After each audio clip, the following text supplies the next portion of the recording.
再来看美国众议院军事委员会情报特战小组的主席伯格曼，昨暝带跨党派访问团来台湾。今仔透早就去总统府和蔡英文热情的见面。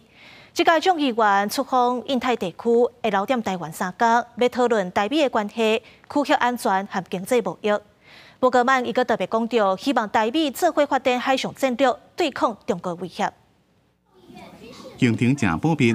美国众议院军事委员会情报及特种作战小组主席伯格曼27号带跨党派访问团来台湾，成员包括空调小组民主党首席议员诺格斯加众议员潘尼达。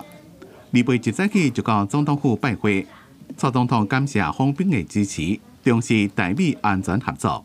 借这个机会，我要特别感谢美国政府及国会在去年底透过国防授权法协助台湾强化自我防卫的能力。2024会计年度综合拨款法也纳入对台湾的军援预算，并且将加速军备的交付，来支持台湾持续深化台美的伙伴关系。这是众议院军委会情报及特种作战小组自2002年了后第2遍组团来台湾。AIT 表示，这是众议员出访印太地区的一部分，会停留3天，希望会让讨论美台关系、区域安全加经贸等重要议题。也会会晤正副总统当选人赖清德加萧美琴。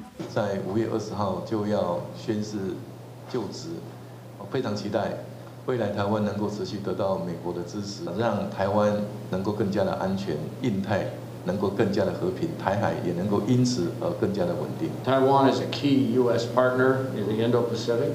This includes a strong Taiwan maritime strategy and how we can work together on shared goals to counter China.on their increasingly aggressive actions in the region.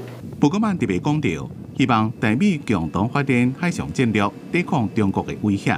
伊若对中国立场较强硬，美国副国务卿坎贝尔伫最近第1遍甲中国的外交部副部长马朝旭通电话，内面有讲到一寡双边区域甚至是全球的议题。坎贝尔也强调维护台海甲南海和平稳定的重要性。不过，中国方面的新闻稿就真简单，只敢讲双方就当前中美关系加共同关心的国际加区域问题交换意见。